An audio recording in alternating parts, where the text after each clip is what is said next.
Bom dia, declaro aberta a nossa reunião do dia 26 de fevereiro de 2026. Nosso primeiro item é a aprovação da ata. Alguma observação? Não. Então, consideramos ela aprovada. Item 2, inclusão e exclusão de assuntos.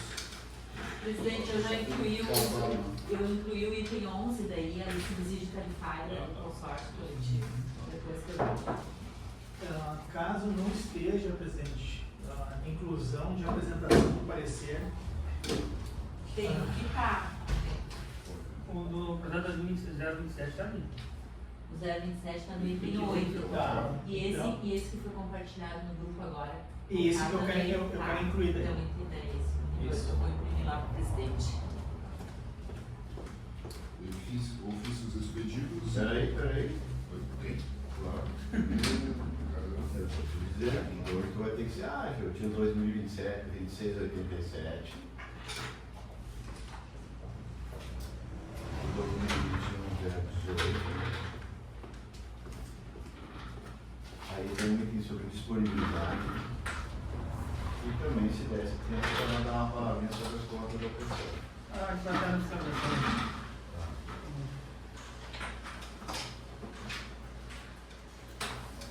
Ofícios expedidos.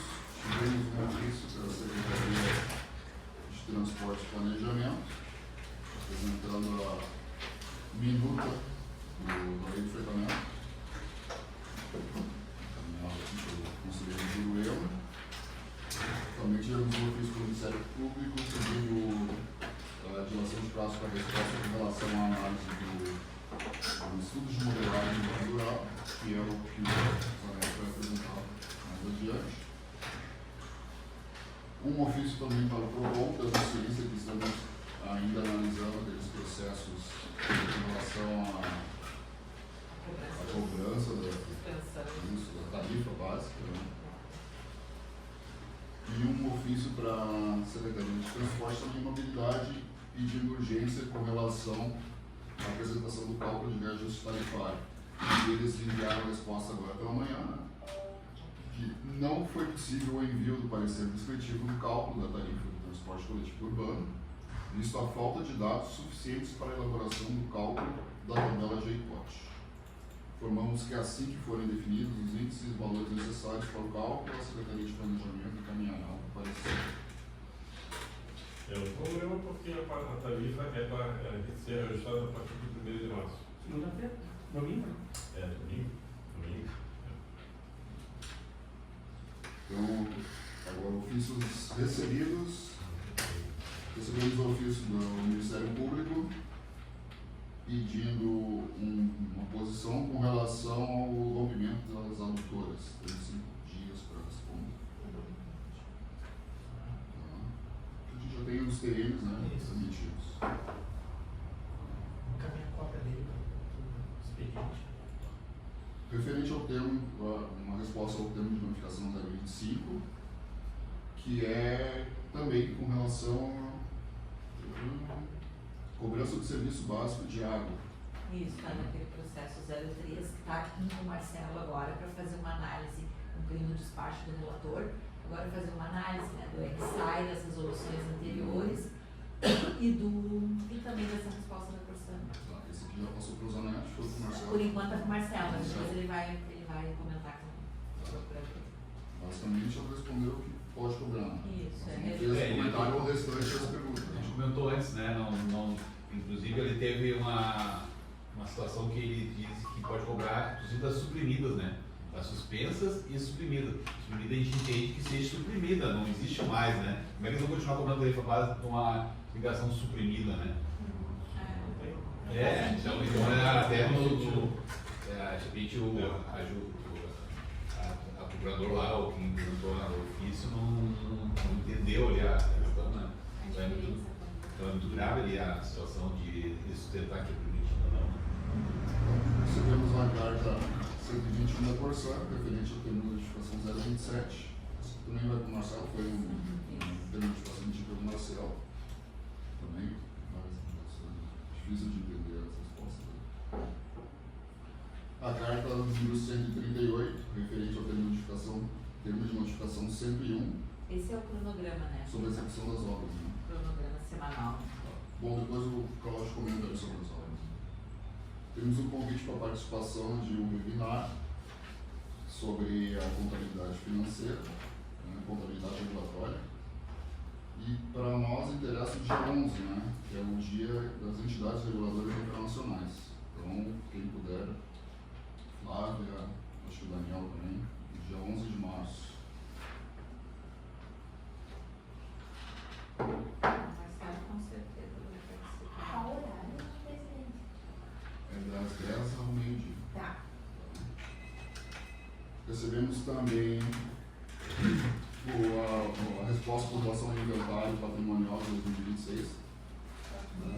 E também um ofício da Unidade Central de Controle Interno, dando resposta à pesquisa que eles fizeram, no levantamento, e não encontrar nenhum apontamento. Ações bancárias, as contas, né? Tudo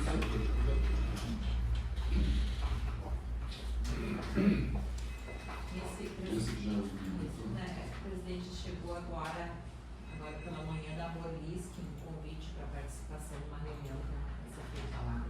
Dia 12 de março, às 19h30. Estaremos lá. É sobre essas contas de água, admissão e fiscalização. Ontem eles queriam entregar para mim na reunião do voto. Não eu fiz para lá. Isso, segue o trâmite correto. É. Ok, vamos para o item 5, nomear relator para processo de recursos da Corsa. Então, a gente tem aqui vários processos.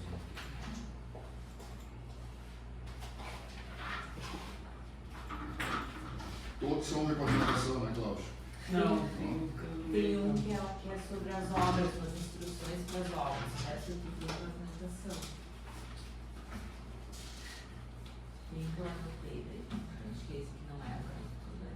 mas a maioria é festiva. Né?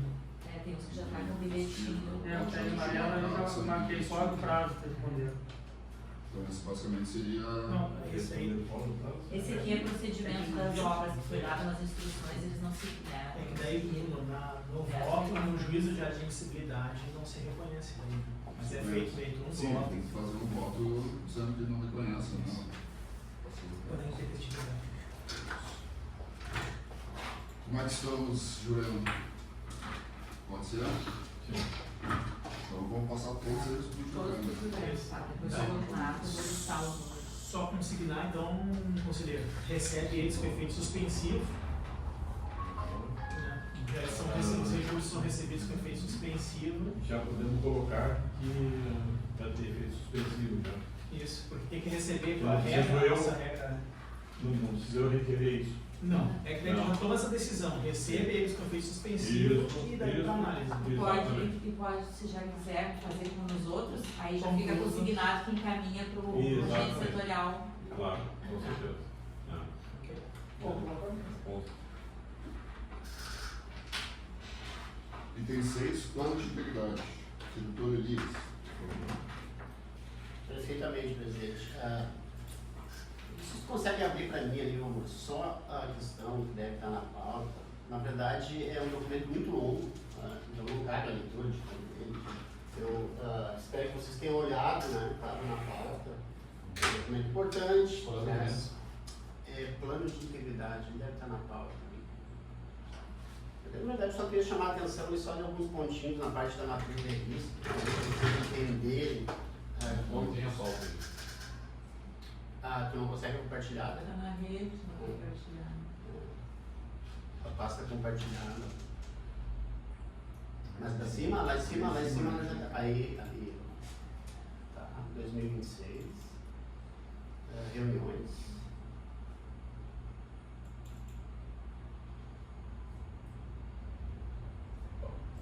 Pautas. Isso. Isso.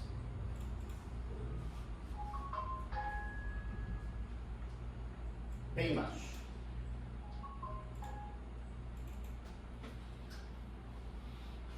Então ele começa aqui, essa primeira parte, só para indicar que ele será publicado através de resolução, mas é um plano. Só o enunciado ali, a gente já pode descer daí, vamos, tá, faz favor. O que acontece? Esse aqui já é um plano de integridade que vem complementa o Código de Ética e Conduta. Então, esses dois documentos, daí eles, na verdade, eles materializam o que prevê também, acredito que seja a IR4 de governança da ANA, tá? Mas também, afora isso, ele já, as instituições, empresas, hoje, todos têm esses códigos de ética, esses planos de integridade, que nada mais é do que mostrar a total transparência da entidade, o modo de ação, como se comporta perante a sociedade, perante aos órgãos de controle, em suma, nesse sentido. Então, ele vem completando o nosso código de ética, que é um pouco diferente, mas que eles são muito relacionados. Se tu pudesse descer mais embaixo, lá tem uma matriz de risco, que é lá que só que eu vou comentar alguns tópicos, para vocês entenderem também. Ali eu listei, só um pouquinho, Paulo, faz favor. Aqui eu listei alguns itens, né, de integridade. Mais para baixo um pouquinho, Paulo, faz favor. Tá. Ali na verdade tá, pode descendo. Isso. Aqui citei as funções, brevemente, as funções de cada departamento nosso, conselho diretor, presidência, secretaria-geral, parte da direção administrativa, ele traz ali os nossos setores, fiscalização, setorial de consultoria jurídica, consultoria geral, departamento de regulação, consultoria contábil, tá? Aqui ele vem mais daí trazendo, aqui para um pouquinho, por favor. Aqui, instrumento de integridade. Então eles têm esses 7, digamos, são 7 medidores, 7 parâmetros de avaliação para realmente mostrar como que a gente se encontra hoje na questão de transparência, ali, de comprometimento da administração, planejamento estratégico, a questão das políticas de RH, promoção da ética, né? A verificação do funcionamento dos controles internos, ali, da questão da nossa parte contábil, implantação de procedimentos de responsabilização, caso, né, tenha algum problema, alguma informação de ouvidoria, alguma denúncia ou alguma conduta inesperada de um agente, que seria um servidor, um conselheiro, ou afim, né? E a promoção da transparência ativa e do acesso à informação da agência. Pode descer mais. Aí eu coloquei tudo isso numa tabela que a gente chama de análise de risco, matriz de risco. E eu não sei se vocês perceberam, até o presidente comentou comigo hoje mais, que eles ficaram tudo em baixa e muito baixa. Por que eles ficaram em baixa e muito baixa? Porque a gente, na verdade, a gente está bem, a gente já tem muito conteúdo para medir essas ações.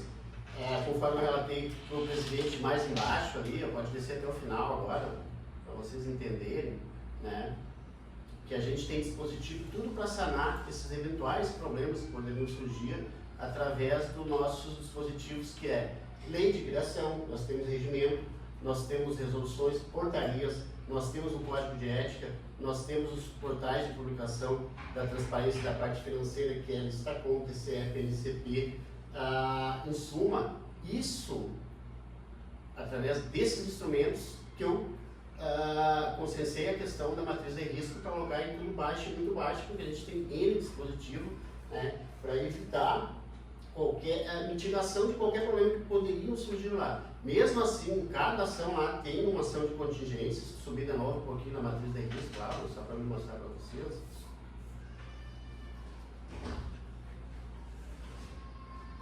Tá, só subindo mais um pouquinho, por gentileza. Ali, ó. Isso, pode parar ali, ó. Nós temos sempre uma ação preventiva para cada risco. Olha, falha na transparência e publicidade, tá? Então, o que acontece? A gente tem uma ação preventiva e a gente sempre vai ter uma ação de contingência, que é, apesar de a gente ter, né, o procedimento padrão usual, né, a gente ainda tem uma ação de contingência para sanar eventuais problemas que possam surgir. Baseado em todas essas questões, em todos esses dispositivos que a gente tem, então, os nossos riscos ficaram muito baixos, porque a gente realmente está bem completo, assim, como instituição. Eu até, se pegar uma agência... pegar umas agências maiores, alguns nem tem ainda o código de ética, a gente tem comissão de ética, a gente tem comitê de ética. Aqui agora nós vamos ter também um comitê de integridade também, né? E que sempre, no final aqui do nosso plano, a gente sempre deixa ele aberto, digamos, para melhorias, né? Para sugestões, melhorias, verificação, sempre, nunca, agora ele não vai ficar parado, né? Ele vai ficar sempre sendo revisado, né? Ele vai ficar sempre em processo de melhoria contínua, né? Então, eu considero um documento bem completo, que completa o nosso código de integridade, né? E os nossos riscos realmente não tinha por que medir diferente porque com todos aqueles dispositivos que a gente tem, eles se encaixam tudo muito baixo, a gente está bem de acordo, assim. Essa é a minha visão, eu espero que vocês tenham lido, né? E até o presidente veio só tirar uma duvidazinha de um assunto ali que eu acabei entendendo. Em suma, né? Ele está aí para aprovação daí. É bem importante, o documento é bem importante. O documento assim ele nos traz, sempre tive, né? Um documento que ele deixa a ação da agência, ele concretiza, né, a nossa instituição, mas ele traz sempre, cada documento desse, tanto o código de ética quanto esse documento, ele traz sempre responsabilidades firmes, fortes e maiores, né? Então, os atos nossos, todos eles têm que ser medidos. Hoje em dia, essa questão da transparência, da ética, da conduta de todos em relação à agência, isso é o que transparece lá fora para a sociedade e para os órgãos de controle. Então, isso tem que estar bem concreto, tem que estar bem entendível. E a gente tem que seguir, né? Então, nós temos hoje, por isso que são documentos importantes, e a gente tem que seguir o nosso alinhamento aqui, ele sai dali, né? Ele vai nessa linha. Então, eu digo, tem um documento lá, a gente está lá, a gente tem que seguir o que está escrito ali. Por isso que é bem importante, uma breve lida, e ele pode ser mudado a qualquer momento, no processo de melhoria, né? Ele fala muito também das questões a questão de clima interno, também a questão da governança, tá? Na verdade ele é um documento de governança, né? A questão do ambiente de trabalho, então, assim, dessa série de coisas, de assédios, de informações, problemas que possam surgir de ouvidoria, de atendimento a público, mas também preserva os conselheiros e os servidores, né? Não é um documento que tipo, nos prende, ele nos preserva, na verdade, muito mais do que possa preservar um terceiro. O que acontece? Porque tudo pode ser averiguado, então a questão, ele também ele traz um bem-estar para os servidores e conselheiros, né?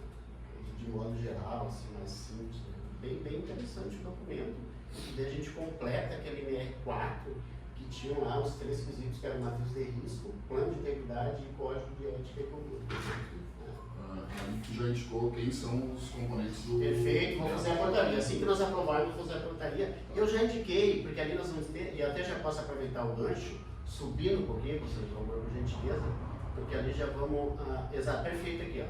Aí eu já pensei, como nós temos um outro comitê, já que eu convidei a Flávia, aqui eu... Se aceitar, eu já convido o conselheiro Valmor, até porque ele também já é o representante dos consumidores, não? Ali é um representante do conselho diretor, aí um representante lá da turma do Marcelo, um ali eu, a Paty, e ainda tem um suplente, provavelmente, que eu vou colocar. Então isso através de portaria, depois eu publico já na sequência, assim que nós aprovarmos isso. E fica daí, então nós temos um comitê já de ética aqui dentro, e aí vamos ter um comitê de integridade, tá? Isso daqui vem, esse comitê daí o que ele faz, qualquer problema que possa surgir em relação a isso, ele também serve também para a gente fazer algumas revisões futuras, né? Se ele reunir ali semestralmente, acho que eu até coloquei lá, e daí a gente faz um documentinho, se pode melhorar em algum ponto, não. Então, exatamente como prever, né, a norma, né, de forma geral. Então, mais assim, brevemente é isso, né? É importante botar na pauta os dados das reuniões, né? Isso é importante ter registrado, o app e tudo. Sim. Sim. Com certeza. Tá, então, brevemente seria isso. Os conselheiros aprovam o documento? Sim. Então, aprovado. Está bem concreto. Obrigado, Elisa. Bom, conselheiro Valmor, processo de usuários. Vamos lá então.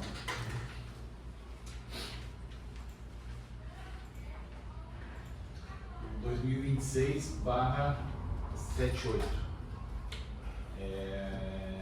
Na Rua Quaraí 29, é uma cobrança de disponibilidade de esgoto. O requerente teve pelo suspensão de cobrança. Foi realizada a visita em loco, emitido pelo termo de vistoria. Lá, o requerente justifica a solicitação informando que sua rede está mais baixa que a rede coletora. A fiscalização da gestão local constatou que o terreno possui cota negativa em relação ao grupo, porém, não ficou evidenciado a existência do sistema de fossa séptica. Para beneficiar a suspensão, começou de disponibilidade do requeritor de voto, o requerente deve comprovar sua manutenção. Então, é reconhecer a situação e indeferir a solicitação de suspensão da cobrança de de esgoto, que poderá solicitar uma auditoria no momento em que a falsa está aparente e com acesso à empresa.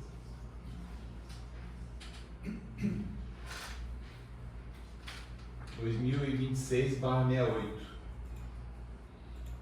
Nesse sentido também, na rua Fernando Abbott, 175, mesma situação, ela teve aqui, solicitou o pedido de suspensão.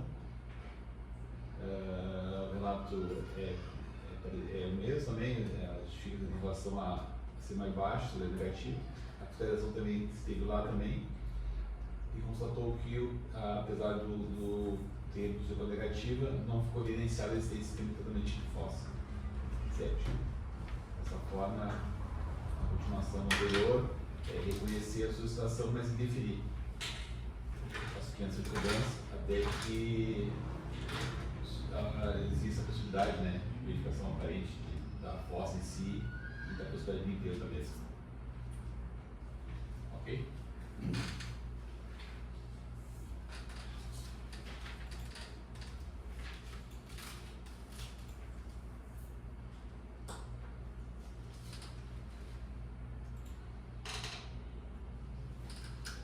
(2025/241).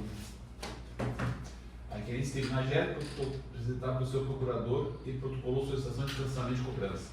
Após a formalização do pleito, o processo foi encaminhado à companhia Saneamento Corsã para manifestação, cuja informação foram devidamente anexadas. 8, 9, 10 e 11. Posteriormente foi gerado despacho solicitando informações adicionais da requerente sobre a forma que a cobrança foi perseguida. A gente nota aqui que o representante do requerente anexou disse que está sendo cobrado dela, né, um valor que ela não tinha nem código do imóvel, né? Então eu dei um despacho para ela informar, e ela respondeu que continua semente bem a cobrança para eles, né?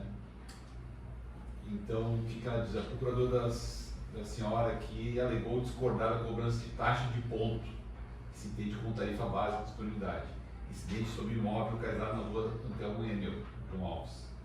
A justificativa apresentada é que a requerente nunca residiu no local e que o fornecimento de água foi cortado por falta de pagamento em 2004. Afirma que o imóvel foi vendido na mesma época para não consultor, havendo moradores na residência desde então. Adicionalmente, argumenta que não foi notificado da existência de cobrança, tomando ciência somente após o recebimento da mensagem da Corsã. A Corsã relata que o procurador esteve lá na agência no dia 1º de 10 e questionou a fatura gerada por inadimplência. Foi informado que não há solicitação de supressão ou pedido de atualização cadastral com a informação da usuária. Foi incluído no dia de atendimento solicitação de supressão da ligação, que já é executada, pois conforme a informação do procurador, o imóvel foi vendido.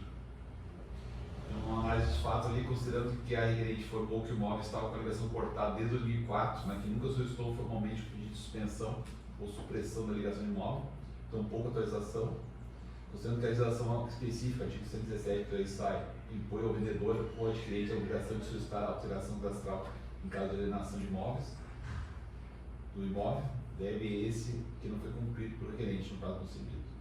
Estabelecido. Considerando que a tarifa base é devida pela disponibilidade de serviço independente do consumo ou do outro vínculo contratual, infraestrutura mantida não titular.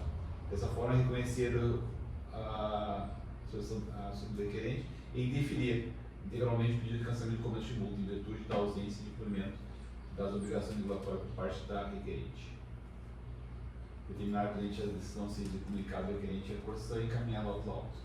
É uma relação que ela tinha ligação, né, foi cortada e ficou ativo lá. E como essa situação da cobrança por parte da Corsã do serviço, né, foi afetada aqui, mas eu vejo que foi uma displicência do próprio usuário. Ela vendeu o terreno e não transferiu. Não foi transferido. Não somente vendeu o terreno, ela cortou e ele não foi mais atrás, né? Ele deixou varrer, né? Como não existia a cobrança. Se no contrato de compra e venda ela deixou uma cláusula dizendo que o adquirente era responsável por transferir, ela até pode cobrar dele. Ele tentar cobrar. Né? Isso, ela foge da nossa. E não é, daí é só um comentário. Né? Ok? Normalmente não coloca. Pois é.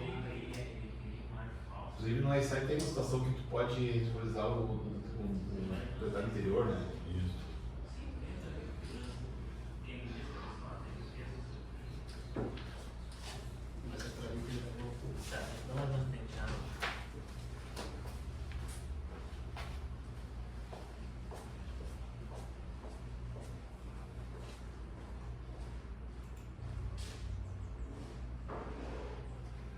225, 259.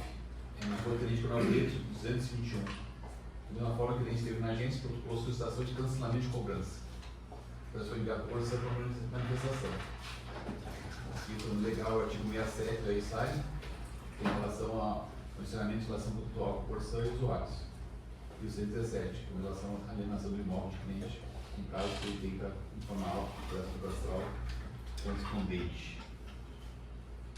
O requerente, em sua exposição, a área que é suposta legitimidade da cobrança da rede básica, afirma ter recebido notificação no dia 13, referente a um débito vencido no dia 30 de outubro, obtendo inscrição da ação sensitiva do crédito.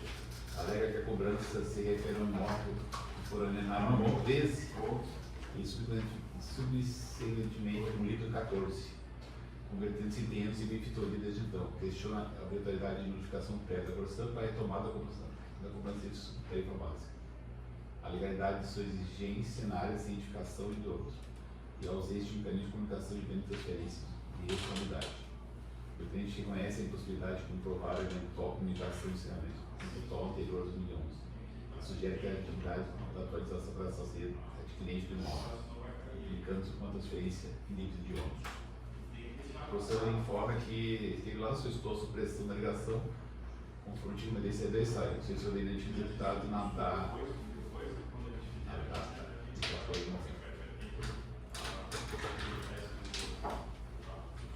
Mas, diante do exposto, em conformidade com o arcabouço normativo vigente, verificou-se que a cobrança seja ocupada por ação enquanto separada do marco legal. E não é isso da DERGERT. A atividade de manutenção da relação de relatórios e pelas dívidas dela divina recai sobre o usuário que não efetua as comunicações e solicitações de interação cadastral. O encerramento do serviço em tempo hábil, conforme o artigo 67 e 111. A omissão do requerente em solicitar a alteração da sala após a alienação e demolição do imóvel, bem como a ausência de núcleo formal de encerramento contratual, por supressão da ligação, retenção da notificação de dívida, configurando segurança de sua obrigação regulatória. O que legítimo cobrança paga por captadores de serviço. Posterior à solicitação da supressão da ligação em área monotrolagem, anular de ex-PT, então, o voto desse conselheiro ou conselho diretor é reconhecer a solicitação do requerente e indeferir o pedido de cancelamento de cobrança. Teve base contestado, dado só em conformidade com a legislação. Aqui no caso anterior, né? Tinha ligação lá, né? Vendeu, mas não teve ativo, né?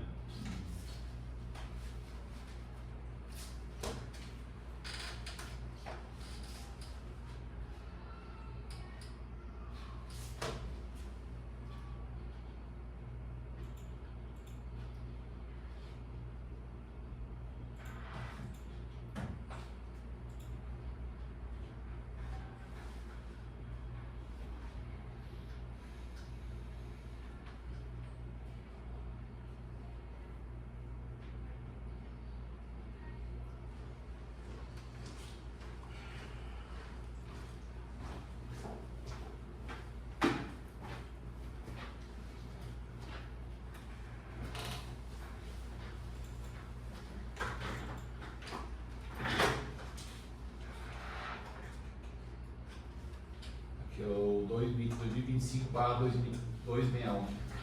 É na rua João Pedro Menezes, Borba Menezes, 76, Santo Inácio. O requerente esteve na agência, protocolou solicitação de anulação de cobrança junto à compra junto ao contrato de compra e venda e certidão de imóveis. Solicitou a anulação de cobrança, juntou o contrato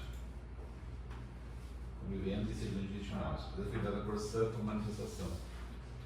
Também tem relação ao artigo 67 da ESAI e o 117, com relação ao encerramento contratual da Corsã e usuários. Ela entende na V1010 reclamar ressarcimento do valor de cobrança de imóvel, pois o mesmo já não é minha desde 2021, e na época dei baixo do cadastro diário, de desligamento, o imóvel transferido para igual hoje tem prédio de propriedade. A Corsã responde, afirmando que após minuciosa análise de registração, de pouco imóvel identificado no código, permanece com a titularidade previamente registrada no nome do requerente. A funcionária enfatiza que até a data sua manifestação não foi realizada qualquer solicitação formal.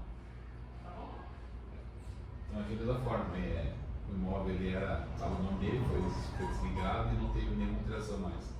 Em virtude da cobrança da tarifa básica, né? Considerando que o requerente não solicitou de suspensão de 90 ou supressão do ICL do imóvel, assim como não realizou o pedido de encerramento contratual, considerando que é responsabilidade do requerente usuário realizar essa alteração, o encerramento contratual, leva o Conselho Diretor a reconhecer a situação e indeferir pedido de anulação de cobrança da tarifa básica, visto o detalhamento, visto que não demonstrou ter cumprido obrigações formais de alteração cadastral e encerramento contratual. Determinar a integra do presente de decisão, se devidamente comunicado ao requerente forçando e encaminhar após os autos para arquivamento. Interessante, né? Que eram diversos aí, o cara, reclamações que. É que não tinha, né? Como estava desligado, não existia a cobrança da tarifa básica, né? Estava tudo acomodado, né? Tudo acomodado. E vocês o que estão indo para cá, então a gente está pagando, tá indo, né? As pessoas vendem ou fazem, não, só que não alteram, né? Fica o nome lá.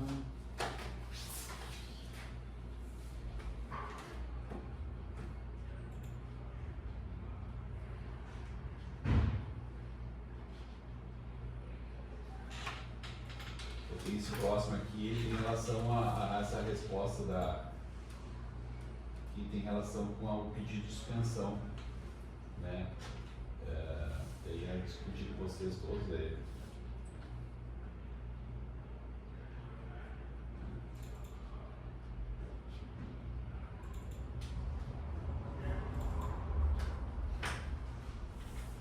Também na Rua Dona Flora 776. Qual é o número? Desculpa, 2025 para 263. Na Rua Dona Flora 776, no Universitário. É uma consultora, o representante legal dela protocolou solicitação, o processo foi enviado para a Corsã. O fundamento legal, no caso aqui, é o artigo 90, né? Pedido expresso do usuário tratando-se de imóveis completamente desocupados. E o artigo 17, com relação à supressão. A narrativa do requerente. O requerente aponta aqui uma situação peculiar de um imóvel residencial composto por 4 pavimentos, totalizando 16 apartamentos, cuja construção encontra-se paralisada há anos, com apenas a primeira laje erguida, ausência de paredes, segundo o requerente não há fornecimento de água local. Embora o diploma não tenha sido formalmente retirado, o ponto central da controvérsia existe na cobrança mensal da tarifa básica da forçando, mesmo diante da ausência de consumo e da paralisação da obra, sob a alegação de que a supressão do ramal somente seria efetuada mediante a demolição do prédio, que sequer foi concluído. A Corsã responde: o fornecimento de água do imóvel em questão se encontra interrompido por corte a pedido do próprio usuário. No entanto, a concessionária sustentou a legitimidade da cobrança efetuada, argumentando que a unidade não se encontra em situação de supressão de ramal, porque a solicitação de supressão formulada por cliente 25/25 não se encontra parada no ativo 97 da SAI. A certificação está apenas atualizada e não é uma obra nas condições ali alinhadas. A situação interna tem relação à suspensão do fornecimento, corte a pedido que foi solicitado pela parte requerente e confirmado pela Corsã, conforme isso no artigo, no item 11, parágrafo 6 do artigo 90 da SAI. Considerando que a requerente solicitou de suspensão, corte pedido, considerando que a Corsã, a contar de 11/25, lançou indevidamente a tarifa básica por economia no cadastro de imóvel, esse conselho leva ao Conselho Diretor a reconhecer a legitimidade da sua solicitação, mediante corte a pedido do artigo 90 da situação, e deferir integralmente a solicitação de anulação de cobrança referente à tarifa básica, tanto as já lançadas a partir de novembro de 25, quanto as que, porventura, venham a ser lançadas posteriormente, enquanto perdurar a condição de corte pedido do governo de água. Essa decisão fundamenta-se na inaplicabilidade da cobrança da tarifa básica nos termos do artigo 90, parágrafo 6 do ESAI, que disciplina as condições para a suspensão de fornecimento a pedido do usuário. Da mesma forma, deve ser observado o parágrafo 7 do mesmo artigo com relação ao prazo de suspensão de 24 meses, prorrogados no máximo por igual período de pedido do usuário. Daí, tragédia, proceda a comunicação. Aqui vem agora o voto de vocês, se mantém esse deferimento. Tá, mas aqui tu entende que ele pediu Suspensão. Aqui até o momento ninguém pediu suspensão nada, né? Não é supressão, só precisa de desligamento. Suspensão, Suspensão. que é aquele informou, a porta-corção informou, né? Existe o corte pedido. Bom, esse é um caso que está em análise do Marcelo Pimenta, que já ouviu. Só eu não ia entrar nessa, deixar para ver com o Marcelo, né, porque assim, eu já passei os olhos na resposta da Corsã. Sim, eu tô Primeiro, o Conselho Diretor deliberou e determinou que essa metodologia que a Corsã está implementando fosse paralisada. E apresentasse um rol de documentos, tanto quanto demonstrando como é que era a análise pretérita à mudança dessa metodologia, para nós vermos o impacto disso e aí então o Conselho Diretor deliberar qual será a metodologia adotada. A Corsã se limitou a sustentar a legalidade do procedimento. Bom, o que me parece, primeiro, desobediência direta a uma determinação da agência. A agência determinou, pare. Eles não só não pararam, como não prestaram quaisquer informações. Esse processo aqui, ele está vinculado a quê? A meu ver, teria que se ratificar a suspensão da cobrança, mas não a suspensão, que o que eu digo, para esse processo, aplica-se aquela liminar conferida a ele e ele fica sobrestado até a análise da queda. Esses processos, aquele lá vai afetar esse aqui. Sim.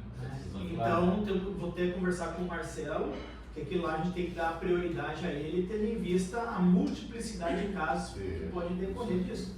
Não sei o que agilizar aquilo. Então a gente mantém esse suspenso, inclusive tem um outro do mesmo teor aqui, que é a mesma linha. Fica assim, tipo suspenso liminarmente até a decisão. Porque assim, eu vou fazer um paralelo com como o judiciário aplica isso.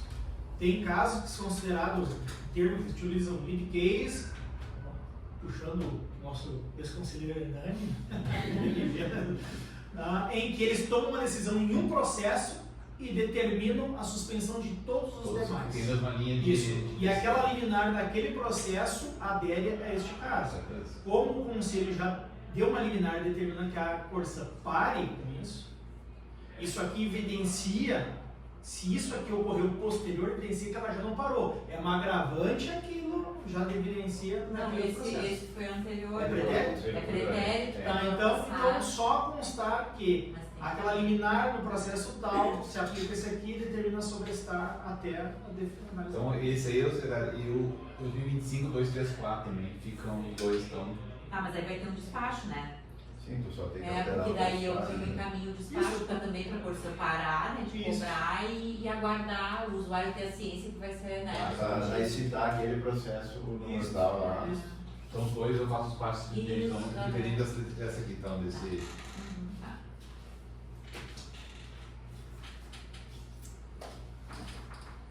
Se não fizesse despacho, a pessoa vai cobrar. Na verdade já tá minimamente, penso todas as cobranças, né? Isso. Deveria estar deveria. Então esse aqui ele é o mesmo assunto. Eu penso também que para a gente dar um retorno também, encaminhar para o usuário, também ter com ele um documento, uma segurança para ele, né?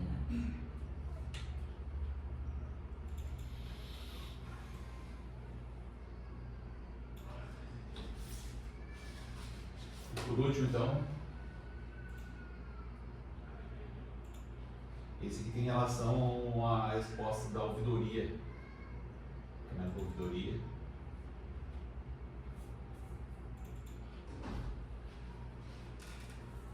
O 2026/017. Foi uma reclamação, digamos, chegou na ouvidoria aqui da GERT, uma manifestação do usuário com relação à informação prévia de interrupção de fornecimento. O processo foi enviado para a Corsã com uma manifestação, que respondeu através do formulário 021. A fundamentação legal tem relação ao artigo 53 da ESAI, o serviço de ouvidoria da GERT, o serviço de relacionamento do cliente da Corsã, dotarão comunicação eficiente para a prestação do nome do usuário. Na época, o usuário narrou que informava já não foi intimado pela Corsã, informado pela Corsã. Quando eu entrei no app da Corsã, fui lá e apareceu um aviso. Pergunto qual a dificuldade em informação previamente ou se foi uma emergência. O app comunicaram, mandaram mandaram no CMS, ou mesmo e-mail. Importante o conserto sim, mas é importante avisar. Tem caixa d'água e ela tem por parte, por sorte, antes de esvaziar. A Corsã relata que após a análise de demanda apresentada para o cliente, realizada pela equipe responsável, como se percebe que não houve qualquer descumprimento contratual ou regulatório por parte da Corsã. Ressalta-se que todas as informações relativas aos eventuais estabelecimentos são disponibilizadas de forma clara e acessível ao site institucional da Corsã. Mais tarde, as informações são amplamente divulgadas pela mídia local e existe observância dos deveres de publicidade e transparência. Como destacar que a conduta da Corsã encontra sempre em plena consonância com a resolução 30 de 2020 aprovada pela projeto. A análise de fato, a argumentação da Corsã e que as informações são disponibilizadas no seu site institucional e nas mídias locais, embora demonstre cumprimento formal dos deveres de publicidade e transparência, necessita ser confrontada com a efetividade dessa publicidade. A experiência do usuário, conforme relato, indica que a mera disponibilidade de informação nos canais genéricos não garantia o conhecimento prévio, que é cerne de comunicação eficiente. Se o usuário só toma conhecimento da interrupção ao tentar reclamar, isso gera uma falha na proatividade e na abrangência dos métodos de comunicação. É mandatário que o prestador de serviço essencial adote meios que transcendam a mera publicidade geral, buscando garantir que os usuários diretamente afetados por uma interrupção sejam notificados de forma mais direta e pessoal. Portanto, ainda que a Corsã possa comentar a observância dos mínimos de publicidade estabelecidos em resoluções específicas de redigidas e aprovadas por essa agência, a manifestação do usuário revela uma lacuna de efetividade na comunicação prévia, em desacordo com o espírito do 153 da site, que exige uma comunicação de fato informe o usuário antes que o evento de interrupção cause transtorno e irreversíveis inevitáveis. Dessa forma, leva o conselho de reconhecer a solicitação do usuário, acolher a manifestação da Corsã no que concerne ao cumprimento formal dos deveres de publicidade, conforme suas normas internas e resolução 30, mas com ressalva expressa de que a publicidade formal deve ser acompanhada da efetividade da comunicação, conforme exigido no artigo 53. Recomendar formalmente a Corsã que, em alinhamento com o princípio da comunicação eficiente e com o objetivo de aprimorar a qualidade do serviço e a satisfação do usuário, revise e implemente mecanismos de comunicação mais direto e proativo para aviso de interrupção programada e emergencial no oferecimento de ligado. Conselheiro, um ponto. Esse caso concreto, o usuário ele discorreu sobre o momento, qual era o evento específico, ou foi algo genérico? Dentro dos autos aqui existe a própria Corsã, ela narrou aqui o evento específico. Tá. Então, e eles, para além de narrar, eles apresentaram documentos que comprovem nos autos essas comunicações ou veiculações da mídia? Eles só informaram que houve uma interrupção nesse momento no local lá. Tá. Essa interrupção, ela foi programada ou não? A equipe da Corsã estão reparando duas adutoras que se romperam na tarde de sábado, dia 3, na medida que eles criam no bairro General, em Santa Cruz de um alto, não tiveram interrupção de crescimento. Então não foi programada. Não foi. E, mas essas evidências de comunicação na mídia constam nos autos? Não. Não, uma delas tem o próprio usuário colocou ali que estava lá no site, quando ele entrou no aplicativo estava lá. E veio um aviso para ele. Tá. Ele não recebeu esse, né? Não recebeu inicial. Tá. Não, se é porque assim a mera alegação por parte da concessionária de que houve que houve não nos basta, né? Eles precisam apresentar isso que a gente ouve, as respostas delas são sempre assim, né? Então a gente está cumprindo a resolução, a gente está cumprindo. Emergencial, verifica aqui que há uma manutenção emergencial em sua região. A manutenção do abastecimento está prevista para iniciar às 21 horas do dia 3. Que acontece por gradativo. É que esses concertos, que quando há rompimento, né? Nós já conversamos outras vezes, né? Deveria ter ali um disparo automático, né? Eu já comentei isso e outros já, quando tiver, eu apago para não deixar cheio. Eu tenho recebido diretamente até com o usuário ali. Eu agora, tenho recebido última semana mensagem. Não, eu já faz muito tempo que a oscilação de rede na sua região e tal, eu recebo, mas aí depende, eu acho que também de tu tá com o teu número de telefone, e-mail cadastrado certinho, sabe? Mas eu seguidamente recebo aí, pode ocorrer a oscilação de rede na sua região, né, ocasionando falta, não sei o que e tal. Então, alguma comunicação existe, agora qual a eficiência disso, né? É isso que o meu despacho quer. Recomenda né? Que ele seja efetivo, né? Não somente dizer que cumpriu a resolução lá e que está tudo tranquilo. Eu acho que a evolução de comunicação deles, a porção tem que ser. E quando é programado, né? Aí sim, aí eles podem anunciar na mídia e tal, mas quando é um rompimento, você não dá suficiente tempo ali, né? Mas a recomendação de revisar e. É que esse caso concreto, se é rompimento de adutora, provavelmente nós temos outros expedientes ou um expediente específico relacionado a isso, se isso for recente.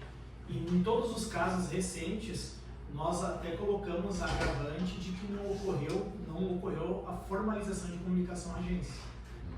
A agência não foi comunicada desses eventos. Sim. Porque ali na nossa resolução diz comunicação imediata. Acho que não. Eu sei que na nossa resolução ela tem. Sim. Então, acolher a manifestação de que está cumprindo os seus deveres colide com esses outros expedientes. Né? Então não. Mas uma coisa é junto ao usuário ou junto à agência, né? Na casa que eu acho que ele está analisando em relação ao usuário. Acolher na mediação da Corsan que concerne o cumprimento formal do dever de publicidade, né? Junto ao usuário. O que o Jeff está dizendo é que junto à agência não está acontecendo isso. É isso, né, Jeff? De repente colocar só junto ao usuário. Não, especificar que é junto ao usuário.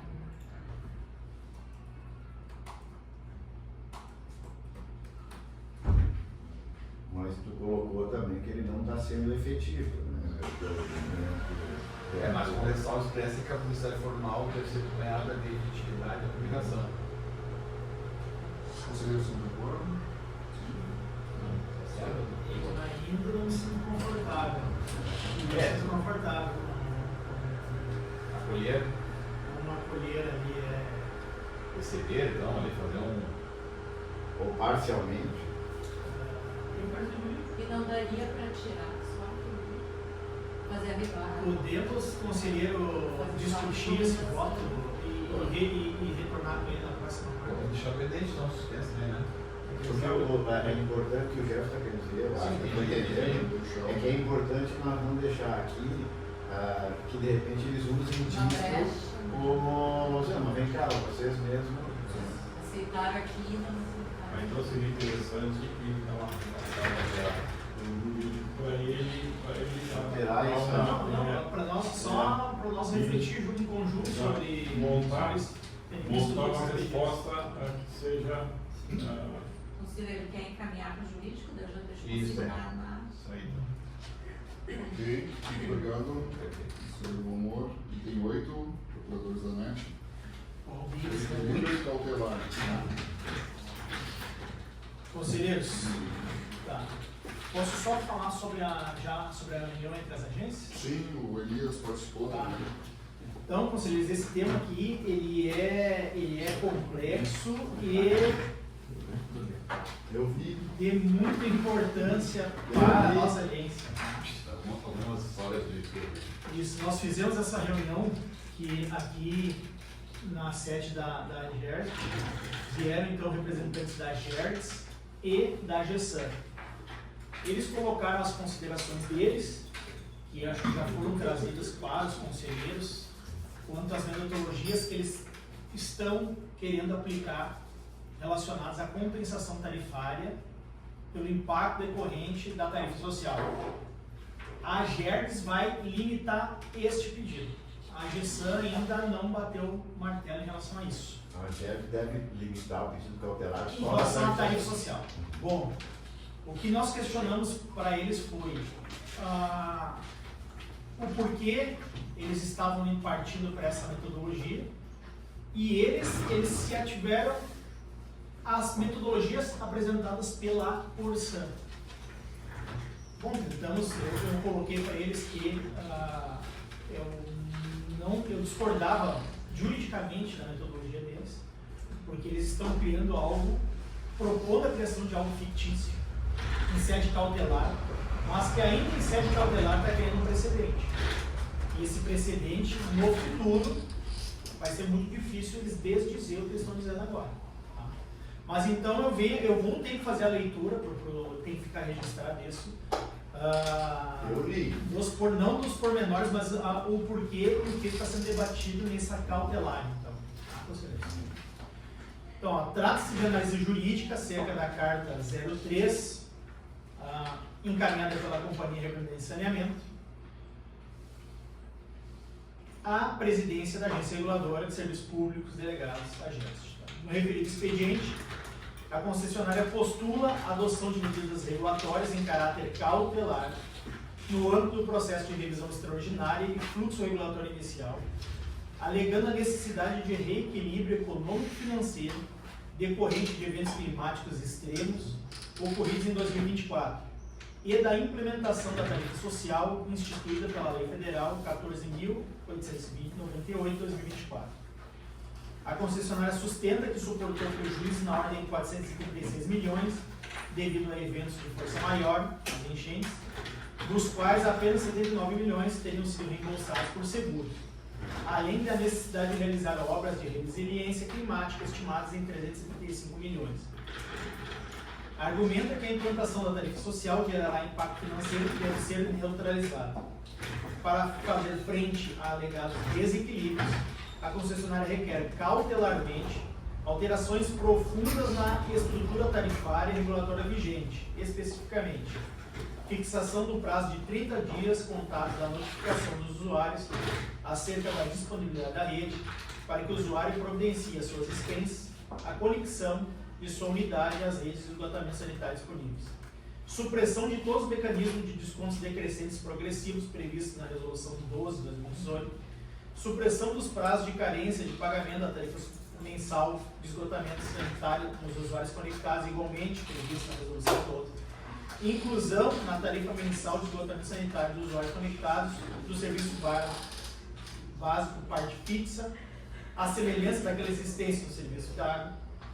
Inclusão na mesma tarifa da progressão exponencial do parcelamento de consumo, também a semelhança da tarifa da água. Equiparação dos valores da tarifa de água ao preço básico aos valores da tarifa de água paridade. E revisão da tabela de serviços complementares nos termos reivindicados previamente pela Corsã à EGERSO. A concessionária fundamenta seus pedidos na necessidade de garantir a sustentabilidade econômico-financeira da concessão, na viabilização de obras de resiliência e na aplicação da tarifa social, alegando que as medidas propostas mitigariam cerca de 388 milhões do desequilíbrio apontado. É o relatório e passo à fundamentação jurídica. Eu posso fazer só uma pergunta, já uma colocação? Eles, no pedido deles, eles pedem isso aqui tudo ad eterno, vamos dizer assim. Eles não fixam um prazo para essas alterações até que compense esse valor. É a cautelar. A cautelar seria 1 ano. Tá. Ela viria a vigorar por 1 ano. Tá. Então, essas alterações só vigorariam 1 ano para abater o que eles entendem. E daqui a 1 ano cairia tudo isso de novo. E daí teria que se rever a metodologia. Então, preliminarmente, impõe-se analisar o requerimento à luz do princípio da vinculação com o instrumento convocatório, prega de pedra angular da concessão de serviço público. A aquisição do controle acionário da Corsã pelo Grupo Aegea ocorreu mediante processo licitatório, leilão número 1 de 2022, no qual foram estabelecidas as regras do certame, a matriz de riscos e a estrutura tarifária que a futura controladora deveria observar.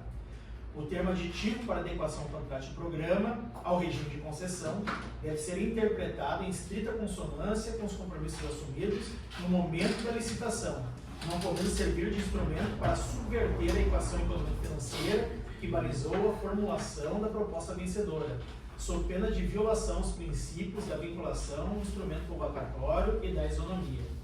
Ao propor alterações estruturais na metodologia de cobrança, como paridade de água e esgoto e a criação de taxa fixa de esgoto, em sede cautelar, a concessionária busca modificar a matriz de riscos e as premissas econômicas que balizaram a alienação das ações.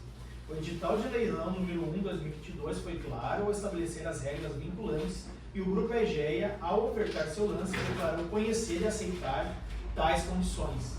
A tentativa de alterar essas premissas logo após a assunção do controle, sob o manto de um reequilíbrio cautelar, sugere uma tentativa de contornar os riscos empresariais inerentes ao negócio que voluntariamente assumiu. O edital de leilão e seus anexos estabelecem balizas claras quanto à regulação, fiscalização e riscos do negócio. É imperioso destacar as definições e disposições que vinculam a concessionária e fundamentam a necessidade de diligência rigorosa por parte desta agência reguladora. Então, teci aqui todos os itens que entendo necessário transcrever. O edital foi cristalino ao estabelecer que a apresentação da proposta pressupunha o conhecimento e a aceitação das condições de risco, inclusive quanto a passivos e contingências. O comprador declara e garante para o vendedor que tem pleno conhecimento do setor de abastecimento de água, coleta e tratamento de esgoto sanitário, especialmente no estado do Rio Grande do Sul, das operações e atividades da Corsã, das leis em vigor, incluindo leis e regulamentações dos municípios atendidos pela Corsã, conforme aplicável, bem como contratos e acordos comerciais mantidos pela Corsã, não podendo alegar desconhecimento de qualquer norma ou negócio jurídico mantido pela Corsã. Ainda as obrigações do comprador foram taxativamente elencadas, reforçando a submissão à regulação existente. Item 7, obrigações do comprador. Fundamental para a análise do presente pleito é a reprodução integral dos questionamentos e respostas fornecidas durante a fase de esclarecimentos do leilão, os quais vinculam as partes e demonstram que a concessionária tinha plena ciência dos riscos e da estrutura tarifária vigente, não podendo agora alegar surpresa ou necessidade de alteração estrutural da matriz tarifária sob pretexto de reequilíbrio econômico. Solicitação 1 e solicitação 16. Ademais, o item 12.5 do contrato de compra e venda das ações reforça a expertise e conhecimento do comprador. O comprador possui pleno conhecimento das leis em vigor no Brasil, incluindo normas e regulamentações expedidas pelas agências reguladoras, não podendo alegar desconhecimento de qualquer lei ou norma vigente, bem como assumir integral responsabilidade pelas obrigações e limitações decorrentes de leis e normas que venham a ser editadas. Dá a possibilidade da concessão de reequilíbrio em sede cautelar, parâmetros da ANTT.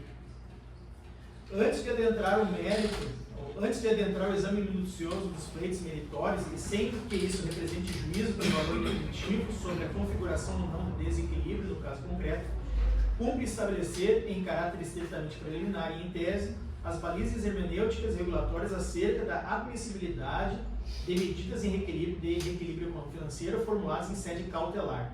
A prática das agências de regulação de infraestrutura pátrias, em especial destaque para a Agência Nacional do Transporte Terrestre, oferecem parâmetros seguros e objetivos que devem orientar o agir desta agência. O deferimento de reequilíbrio parcial de natureza cautelar ou baseado em evidências constitui medida mitigatória de cunho absolutamente excepcional, precário, provisório e reversível.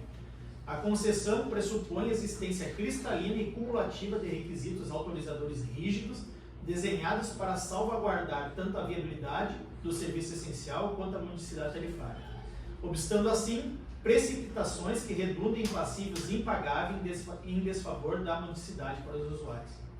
Consoante se depreende da Instrução Normativa número 33, de 14 de novembro de 2024, da ANTT, que estabeleceu os modernos procedimentos para a tutela do equilíbrio financeiro dos contratos de concessão sob sua gestão, as medidas mitigadoras de desequilíbrio exigem uma demonstração irrefutável e perigo iminente de dano severo à operação.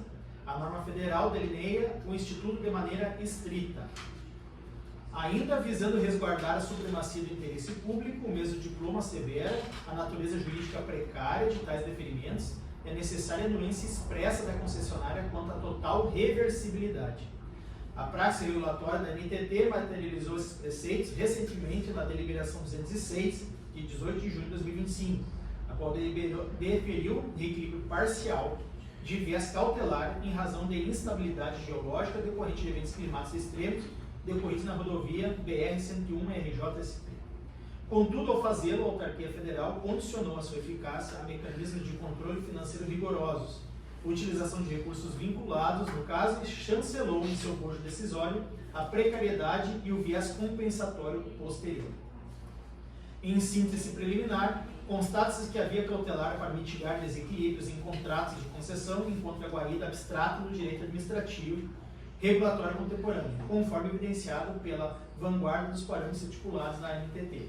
Não obstante, essa excepcionalidade impõe um crivo rigoroso, pautado pela demonstração indene de dúvidas da probabilidade do direito vindicado, sem contornar os riscos inerentes à matriz contratual ordinária, da iminência de dano severo à continuidade da prestação de serviço e, sobremaneira, da ausência de perigo de irreversibilidade dos efeitos da medida adotada, pressuposto que servirão de baliza fundamental para o escrutínio do mérito dos profundos impactos tarifários ora reclamados pela concessionária Corsã.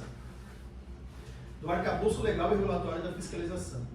A análise do pleito deve considerar as prerrogativas de fiscalização e controle conferidas ao ente regulador pela legislação vigente, as quais não podem ser afastadas pela vontade da concessionária.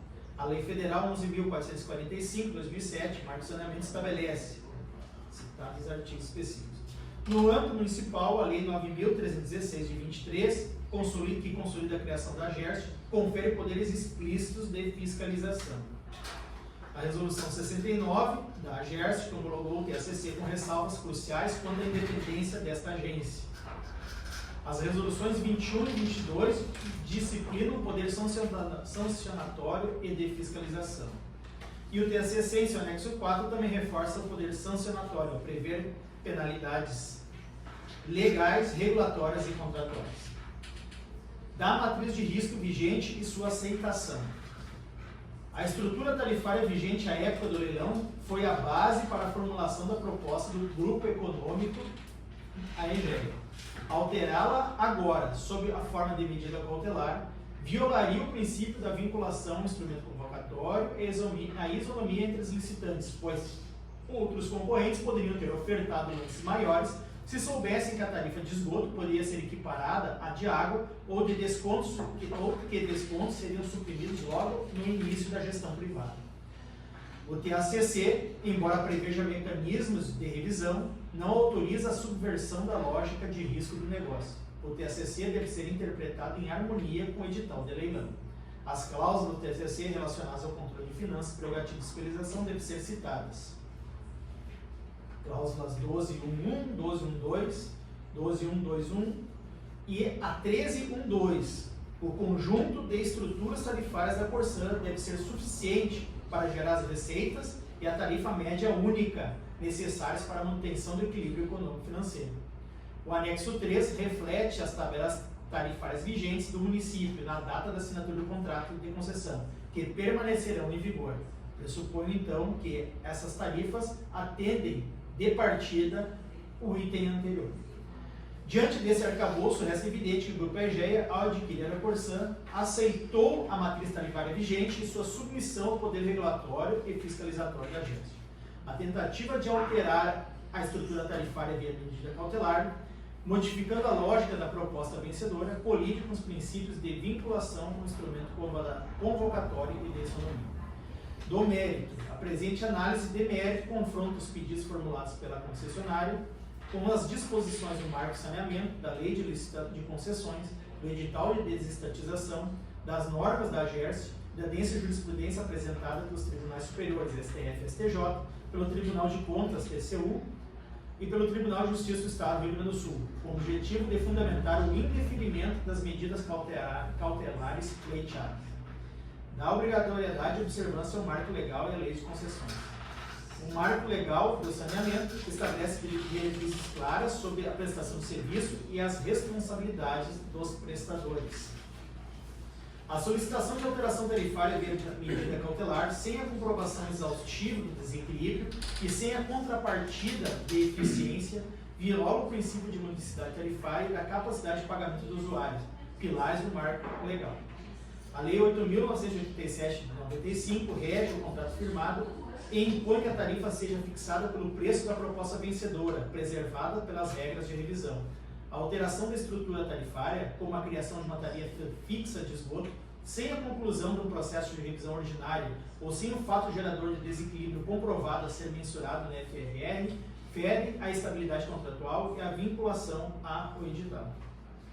A majoração de tarifas de esgoto para custear tarifa social ou obras de resiliência que deveriam estar cobertas por seguros ou riscos de engenharia assumidos pode ferir o conceito de serviço adequado, especialmente no que toca à modicidade tarifária. Precedentes sobre a vinculação à matriz tarifária, desestatização e reequilíbrio econômico-financeiro. A análise do caso concreto ganha robustez ao se observar precedentes que tratam da vinculação à matriz tarifária e da impossibilidade de alterações que subvertem a equação econômico-financeira original, em prejuízo do usuário ou da administração. A analogia ao processo de desestatização da Sulgás é pertinente para demonstrar que a mudança do controle acionário não autoriza, por si só, a revisão das condições de prestação de serviço ou da matriz de risco, salvo nas estritas hipóteses legais. A vinculação do adquirente às regras do edital de desestatização, incluindo a matriz tarifária e os riscos assumidos, é tema a pacificar na jurisprudência. No caso da desestatização da Sulgás, o Estado do Rio Grande do Sul prestou informações cruciais que foram validadas pelo Poder Judiciário, reforçando que a troca do controle não exime a concessionária de cumprir o contrato vigente e a legislação aplicada. O STF também já se manifestou sobre a transferência de concessão sem nova licitação, desde que mantidas as condições originais, o que implica que a concessionária não pode exigir alterações estruturais imediatas baseadas na simples troca de controle. Ademais, a análise minuciosa do pleito formulado pela Corsã não prescinde do escrutínio dos posicionamentos consolidados pela alta jurisprudência nacional. A vinculação inarredável ao instrumento provocatório, a preservação da autonomia do ente regulador em face de interferências desestabilizadoras e o rigor indissociável da comprovação dos requisitos para a concessão do reequilíbrio financeiro são temáticas amplamente debatidas e dirimidas por nossos tribunais. O STF, em manifestação categórica quanto às competências e limites de atuações regulatórias, chancelou a autonomia inexpugável das agências na definição das bases tarifárias, reprimindo interferências, ainda que provenientes de normativas estaduais, que visem modificar o que fora licitado sem o devido processo de recomposição e análise regulatória. Essa blindagem da equação da concessão também reverbera fortemente na vedação de ingerências e pressões unilaterais. Qualquer mudança estrutural no limite ou patamar da tarifa pela via obíqua, como o pleito cautelar formulado pela Corsã, esbarra na vedação principiológica mantida pelo STF, que determina o respeito ao equilíbrio originário da licitação frente a elementos fáticos devidamente processados na instância cabível. Quando a concessionária requer, à margem da revisão ordinária, a majoração de tarifas, como a paridade de tarifa de esgoto frente à de água, calcada em projeções de despesas geradas por uma pandemia de eventos correlatos e oscilações econômicas, a jurisprudência alerta que a necessidade de extrema cautela, impedindo repactuações sem prova contundente e sem afastar os riscos ordinários assumidos pelo particular. O Tribunal de Justiça do Estado do Rio Grande do Sul já repudiou o reconhecimento do desequilíbrio, reforçando que fatos previsíveis ou simples impactos de crises sem documentação de balanços insofismável não justificam benesses contratuais. Na mesma linha, o TJRS repele a invocação da teoria da imprevisão ante flutuações e variações macroeconômicas já incertas na área do negócio, como índices setoriais ou do CUB-RS, reforçando que nem todo revés financeiro autoriza o reequilíbrio, por não configurar área extraordinária. O Tribunal de Contas da União possui jurisprudência assentada que aniquila completamente a pretensão da concessionária de transferir para a tarifa as flutuações de custos ou eventuais insuficiências decorrentes de não contratação de derivados ou seguros perfeitamente cabíveis no risco empresarial assumido. A área econômica ordinária do mercado pertence integralmente ao particular, consoante se retira dos paradigmáticos acordos exarados pela Corte de Contas. A jurisprudência pátria é firme no sentido de que o reequilíbrio econômico-financeiro não pode servir para alterar a matriz de riscos ou garantir lucros não previstos na proposta original, especialmente quando baseados em projeções fictícias em detrimento da realidade contratual. sobre a impossibilidade da cobrança de tarifa sem a devida contraprestação, o que ocorreria no caso do aumento de tarifa de esgoto sem expansão correspondente ou serviço ou tratamento eficaz, o TJRS possui precedente pertinente de menção. A cobrança da tarifa de água e esgoto não tem relação exclusivamente com o efetivo consumo, mas também com a disponibilidade e a prestação de serviços de abastecimento de água e esgotamento sanitário. Na casuística, é incontroverso que há rede de coleta e tratamento de esgoto sanitário, a qual estão conectados os imóveis das autoras, um caso concreto. Entretanto, a documentação demonstra que esse tratamento nunca foi eficaz, deixando de atender às diretrizes legais. Resta suficientemente comprovado que a Corsã cobrava tarifa de tratamento de esgoto, porém não prestava o respectivo serviço, lançando no ambiente o esgoto sem qualquer tratamento, principalmente no que respeita à estação de tratamento de esgoto de linha Ávila, uma decisão proferida em 30 de 8 de 2023. Relativamente ao pedido frontal da Corsã de cobrança majorada do serviço de esgoto e de sua equiparação forçada à tarifa de água, as balizas do STJ demandam apurada atenção. É cristalino que a remuneração pelo esgoto pode abranger apenas uma das etapas, coleta e transporte, ainda que desprovidas de tratamento final, outorgado por terceiros, sustentando a legalidade da tarifa, conforme o artigo 3º da Lei 11.445 de 2007. Este aqui é um tema do STJ que ele diz que, havendo apenas um dos serviços, a tarifa é considerada legal. No entanto, o próprio STF reitera categoricamente que é inadmissível transmudar a remuneração lícita em enriquecimento indevido proveniente da ausência total da prestação, como almejado pela exigência de paridade indiscriminada da Corsã, para subsidiar custos paralelos e contornar a modicidade. Onde o esgoto é apenas poluição in natura despejada nas galerias, a cobrança se transmuda em ilícito antiambiental e anticonsumerista. Eu vou fazer a leitura dessa decisão aqui do STJ. A aplicação da tese fixada no RESP 1.339.313 RJ, ausência total das fases de esgotamento sanitário. A orientação reafirmada pela primeira sessão no julgamento do RESP anterior, sobre o rito de recursos repetitivos, ou seja, vinculante, é de que se afigura legal a cobrança da tarifa de esgoto, ainda quando detectada a ausência ou deficiência do tratamento dos resíduos coletados, se outros serviços caracterizados como o esgotamento sanitário tiverem sido disponibilizados aos consumidores. Por fim, cabe observar que, sob o tríplice enfoque do direito ambiental, do direito sanitário e do direito consumidor, descabe cobrar por esgoto não coletado ou despejado in natura nas galerias pluviais. Neste último caso, a questão deixa de ser de tratamento de resíduo e se transforma em poluição pura e simples, o que implica para o poder público e suas concessionárias responsabilidade civil ambiental e não direito a pagamento por serviço inexistente. Sem dúvida, não foi esse o intuito do recurso repetitivo, transformar inadmissível ilícito antissanitário, antiambiental e anticonsumerista em lícito contratual remunerado, pois não se equivalem, de um lado, o uso de galerias pluviais para o escoamento de esgoto tratado e de outra, a poluição de galerias fluviais dos rios e do mar com efluentes sem qualquer forma de tratamento, nem mesmo primário.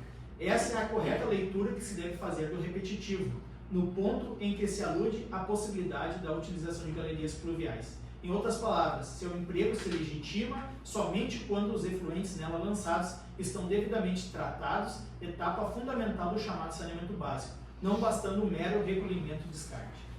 Sem a manutenção da equação econômico-financeira, há impossibilidade da alteração que beneficie indevidamente a concessionária. Contudo, fato é que o componente fundamental do contrato de concessão é justamente o equilíbrio da equação econômico-financeira. Este assegura a manutenção das condições efetivas da proposta inicial, garantindo tanto ao particular quanto ao poder público a recomposição do contrato diante de eventos incertos e excepcionais que modificam e afetam a previsão contratual inicialmente pactuada. Esses precedentes demonstram que a alteração da matriz tarifária para incluir cobrança sobre serviços não efetivamente prestados ou baseados em premissas fictícias, como a equiparação automática das tarifas sem base no custo real, viola a legalidade e lesa o usuário. Ademais, reforça a tese de que alterações contratuais que subvertam a equação original ou transfiram riscos assumidos pela concessionária para o usuário ou poder público são passíveis de anulação e controle. A tentativa de alterar a estrutura tarifária via cautelar, sem a devida comprovação de desequilíbrio extraordinário, não coberto por outros mecanismos, como seguros, enquadra-se nesse risco de violação aos princípios da licitação e do contrato administrativo. Análise dos pedidos da concessionária. A seguir, analisa-se cada um dos requerimentos formulados na Carta 3 de 2026, confrontando-se com as obrigações editalícias, a matriz tarifária vigente e as obrigações da concessionária. Fixação do prazo de 30 dias contados na notificação dos usuários acerca da disponibilidade da rede, para que os usuários providenciem as suas exigências, a conexão e disponibilidade às redes de esgotamento sanitário disponíveis. Do pedido, a concessionária requer a redução do prazo de conexão para 30 dias. Da análise, a Resolução 12 de 2018 da GERST integrava o arcabouço normativo conhecido no momento do leilão.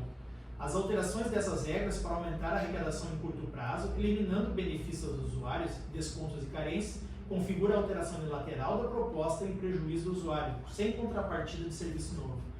O prazo de conexão e os descontos foram estabelecidos considerando a capacidade de pagamento e o tempo necessário para a adaptação das residências. O prazo de conexão é matéria regulatória definida pela agência, com base na realidade local e na capacidade econômica dos usuários. A alteração abrupta e unilateral desse prazo, sem um estudo de impacto regulatório e social, viola a estabilidade das regras vigentes, onera excessivamente o usuário, especialmente os de baixa renda, que necessitam realizar obras internas em seus imóveis. Ademais, o prazo atual foi considerado na modelagem da concessão. A redução drástica visa apenas acelerar a receita da concessionária em detrimento do planejamento financeiro dos usuários, sem contrapartida de investimento que justifique tal alteração. B. Supressão de todos os mecanismos de descontos decrescentes progressivos previstos na Resolução 12 de 2018. O pedido. A concessionária busca eliminar os descontos concedidos na tarifa de disponibilidade. Análise. Os descontos progressivos são mecanismos de incentivo à conexão e de modicidade tarifária, integrando a política tarifária vigente no momento do leilão. A sua supressão configura aumento indireto da tarifa, violando o princípio da vinculação à proposta e à modicidade tarifária. A concessionária adquiriu a operação ciente dessa estrutura de descontos. Retirá-los agora, sob pretexto de reequilíbrio, transfere ao usuário o ônus que já estava precificado na concessão. Item C. Supressão dos prazos de carência de pagamento de tarifas mensal de esgotamento sanitário dos usuários conectados, igualmente previsto na Resolução 12 de 2018. Do pedido, eliminação das carências de pagamento. Análise. Os mecanismos de desconto progressivo e carência foram instituídos para fomentar a adesão ao sistema de esgotamento e mitigar o impacto financeiro inicial das famílias. A supressão abrupta desses benefícios configura a alteração da estrutura tarifária em prejuízo do usuário, violando a cláusula 13.1.2.2 do TACC. Eventual alteração da estrutura tarifária vigente se dará sempre com manutenção do equilíbrio econômico-financeiro. A retirada desses benefícios aumenta a receita da concessionária sem aumento de custo correspondente ou novo investimento imediato, gerando desequilíbrio a favor da empresa. Ademais, tal medida pode desestimular a conexão, indo na contramão da universalização. Recomenda-se indeferir por violação à estrutura tarifária vigente protegida pelo contrato. Item D. Inclusão na tarifa mensal do esgotamento sanitário dos usuários conectados do serviço básico parte fixa, à semelhança daquela existente para o serviço de água, Resolução 19 de 2019. Pedido. Criação de uma tarifa fixa para o esgoto. Análise. A introdução de uma parte fixa na tarifa de esgoto altera substancialmente a matriz tarifária da concessão. Tal modelo não estava previsto no edital e representa a criação de uma nova receita garantida para a concessionária, independentemente do consumo. Isso caracteriza a criação de um custo fictício para o usuário, violando a premissa de que a tarifa de esgoto é calculada com base no consumo de água, geralmente um percentual. A alteração da estrutura tarifária exige revisão ordinária e amplo debate, não cabendo em sede cautelar. Ademais, a proposta original do leilão foi baseada na estrutura vigente. Item E, inclusão nessa mesma tarifa da progressão exponencial da parcela de consumo, também a semelhança da tarifa de água nos termos da Resolução 19/2019. Do pedido, aplicação da tabela progressiva no esgoto. Análise. A progressividade é uma ferramenta de gestão de demanda de água escassa.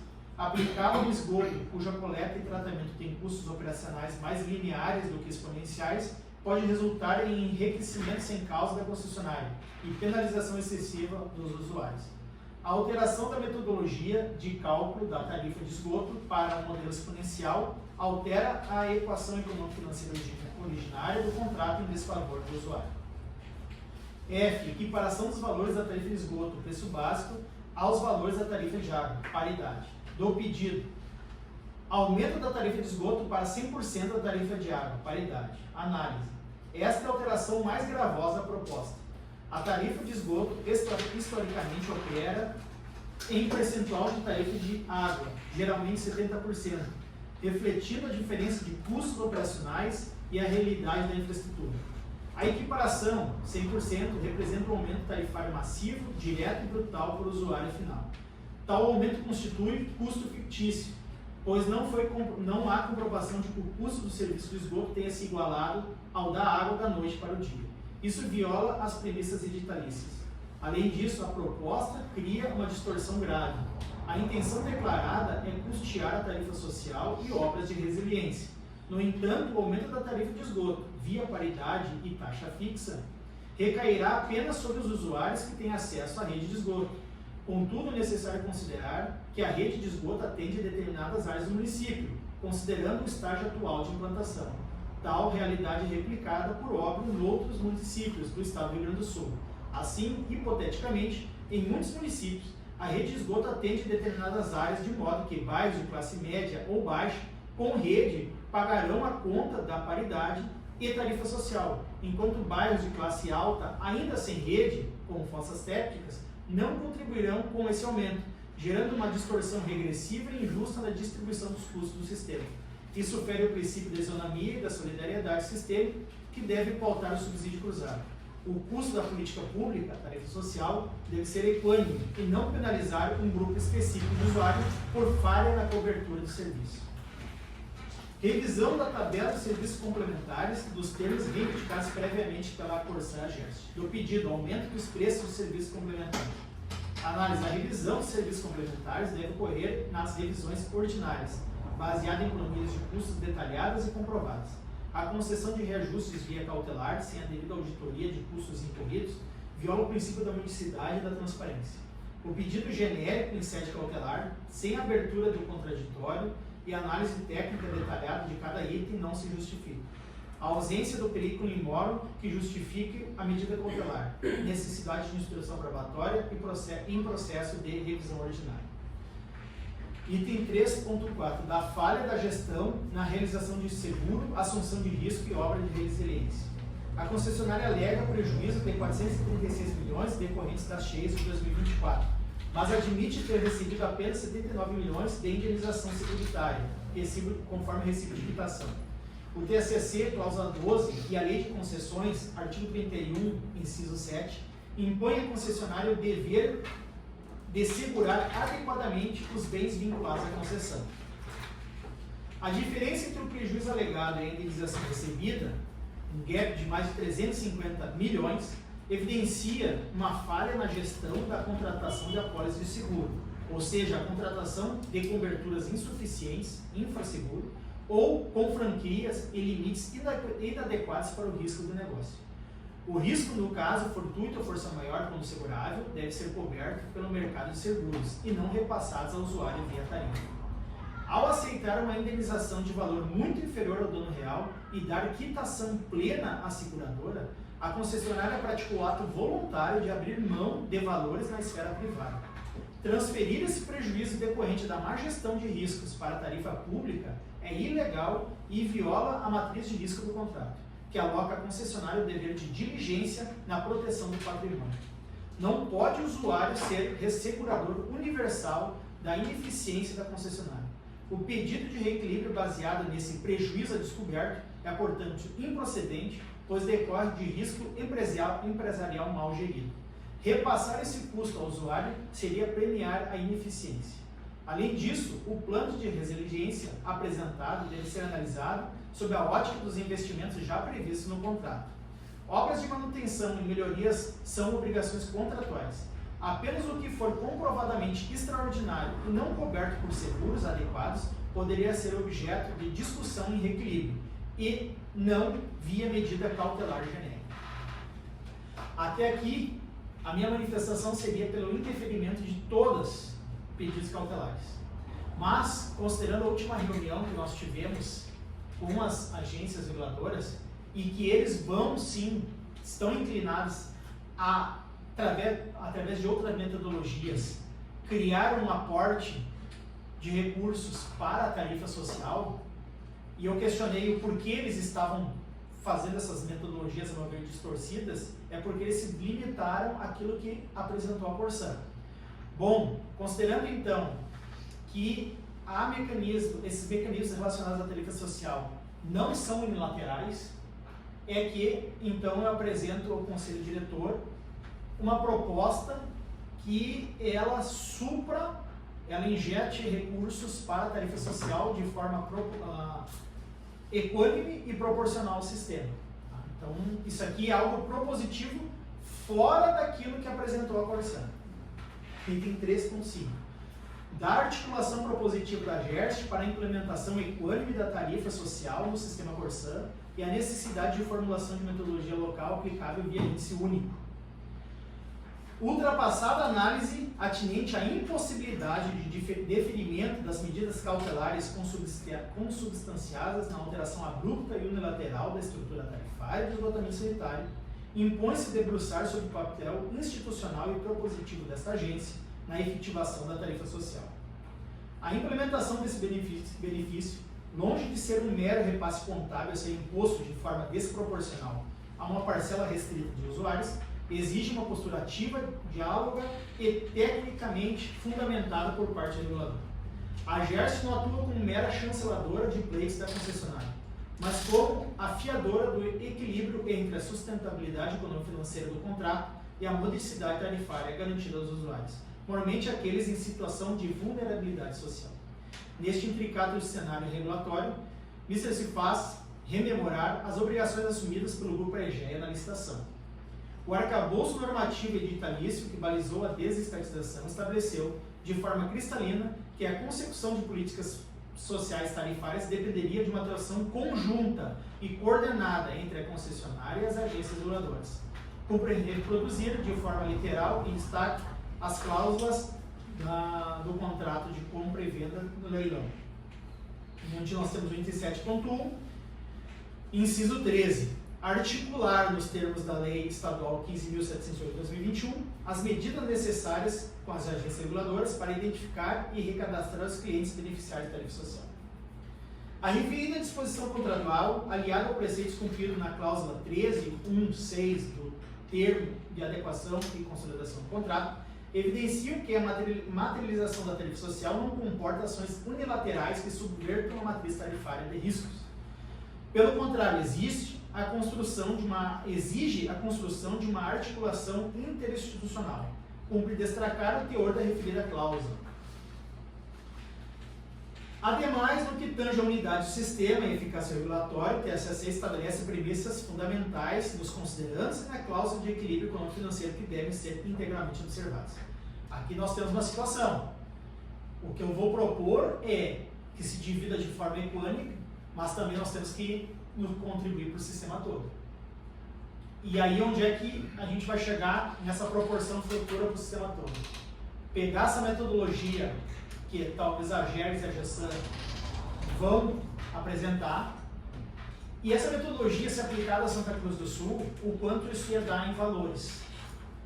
Vamos pegar, eles já fizeram essa análise para o estado todo, e vamos supor que Santa Cruz do Sul tivesse que injetar no sistema R$400 mil mês.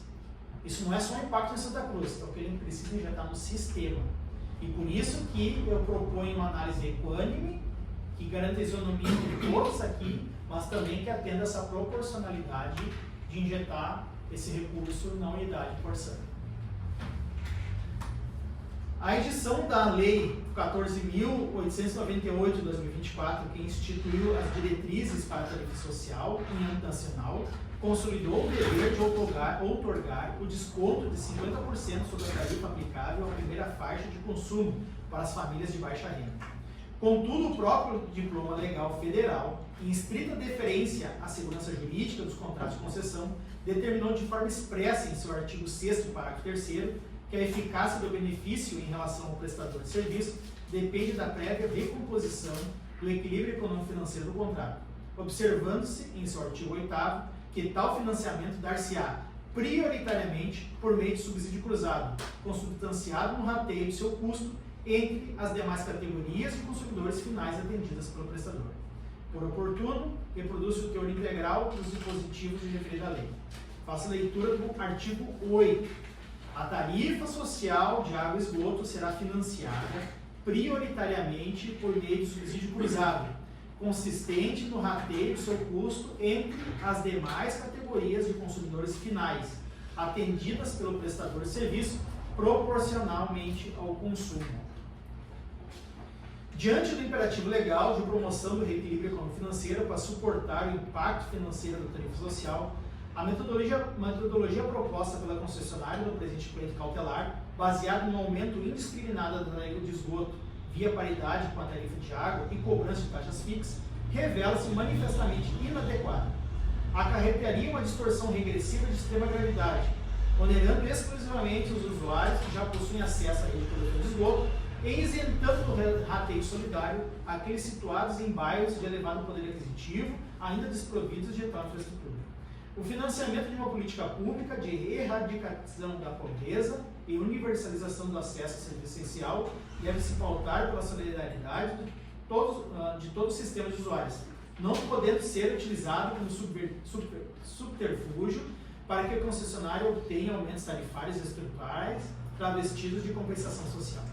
Assim, recomenda-se ao Conselho Diretor dessa agência que proceda à consulta formal e à articulação com as demais agências reguladoras que atuam sobre o sistema, a GESAN e a GERTS, com o fim de compartilhar dados, harmonizar entendimentos e formular uma premissa regulatória local unificada.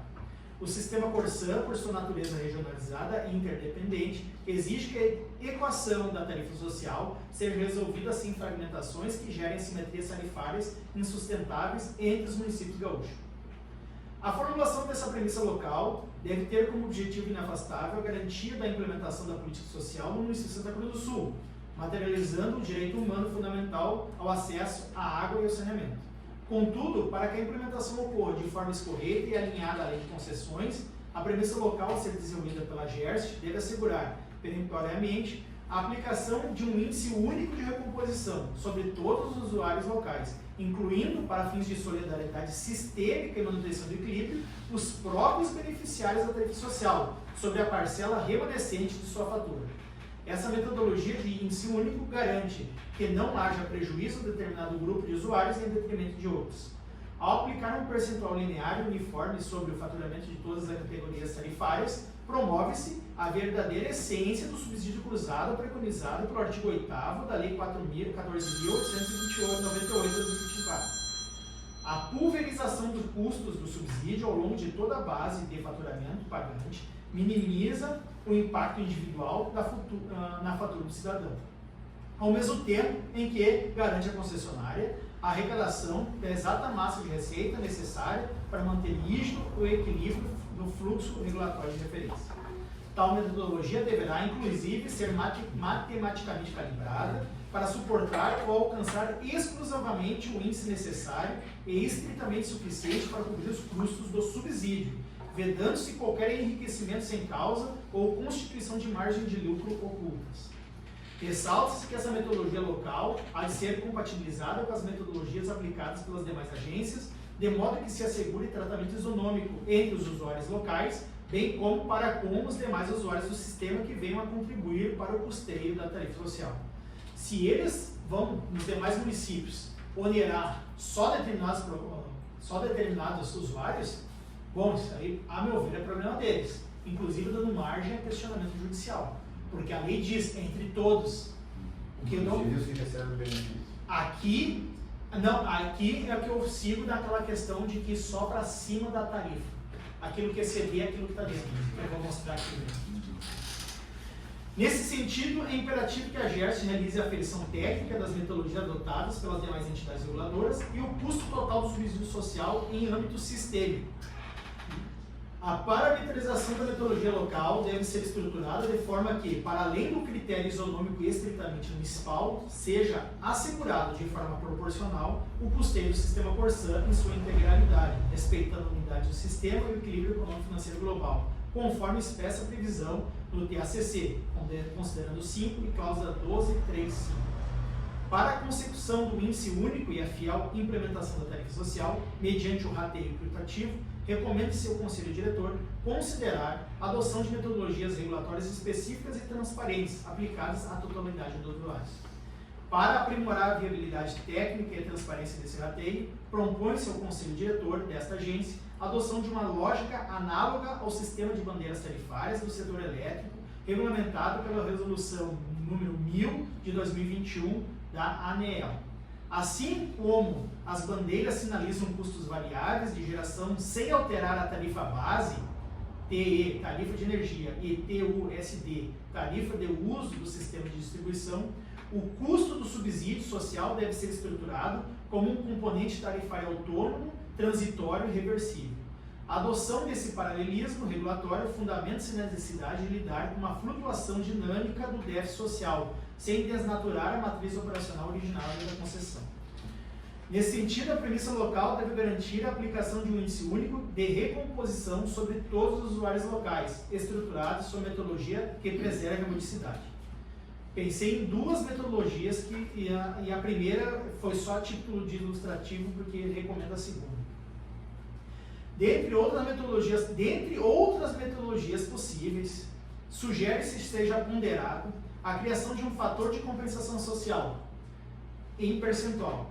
Essa técnica consistiria na calcular o déficit da arrecadação exato projetada e dividi-lo pela receita operacional líquida de todas as categorias. O resultado será um multiplicador percentual único aplicado linearmente na base de cálculo de todas as faturas.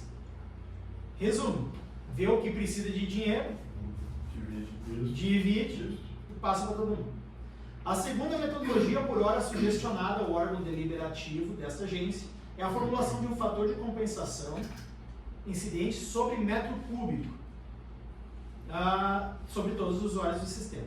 Distintamente do modelo percentual, essa técnica apura o déficit financeiro gerado pela tarifa social, o quanto precisa, tendo em vista esse desconto de 50% na tarifa básica, a primeira faixa, e o divide pelo volume total de metros cúbicos de água e esgoto que serão faturados de todas as categorias, sem exclusão. O resultado é um valor monetário fixo, centavos de real, que será acrescido ao preço de cada metro cúbico consumido por toda a base de usuários. Essa metodologia apresenta um mérito regulatório adicional de atuar como um indutor de moderação e eficiência no consumo de recursos hídricos, penalizando o desperdício, uma vez que o usuário que consumir maiores volumes arcará com uma parcela quantitativa maior do financiamento da tarifa social, alinhando-se aos princípios ambientais do marco legal do saneamento. Essa regra de justiça social de indução e eficiência, como regra de justiça social de indução e eficiência, essa metodologia prevê que, para os próprios beneficiários da tarifa social, o adicional deve incidir exclusivamente sobre o volume de metros cúbicos e extrapolar o limite previsto na tarifa básica, primeira faixa de consumo. Ou seja, todo aquele consumo incluído dentro daquela tarifa básica fica fora do cálculo. Mas aquilo que eles consumirem acima, ou seja, quem entende que é desperdício, vai ter esse acréscimo. Essa medida impede que o subsídio cruzado recaia integralmente sobre determinadas categorias, chamando o beneficiário à responsabilidade pelo consumo consciente acima da faixa do subsídio essencial. Por analogia aos dispositivos de regulação da ANEEL, citei aqui os dispositivos tais.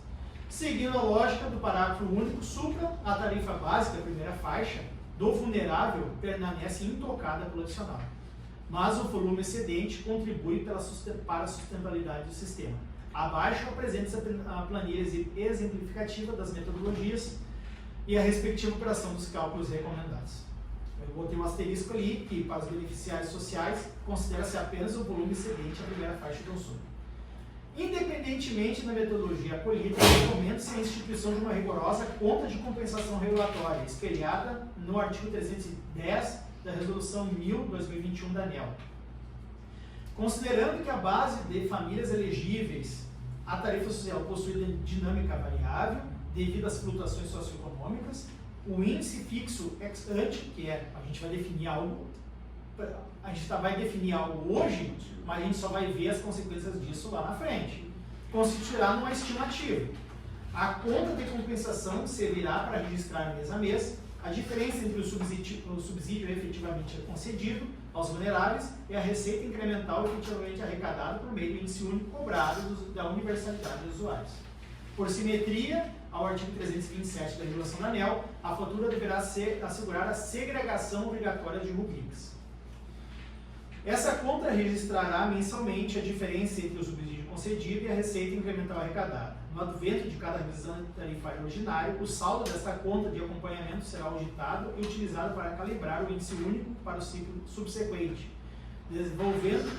devolvendo-se aos usuários eventuais excessos de arrecadação em prol da modicidade tarifária ou compensando a concessionária por eventuais frustrações de receita, assegurando-se em caráter definitivo e transparente a imutabilidade do equilíbrio econômico do contrato, sem subversões à matriz de risco. O que eu digo isso? Se daqui a 5 anos tiver um saldo ali, as outras agências vai se fazer todo estudo, vai ter esse plus nos usuários do sistema sob jurisdição das outras agências. Na verdade, a revisão ordinária, nossa é de 5 em 5 anos. Mas nesse caso aqui, não. Sim, a revisão. Isso.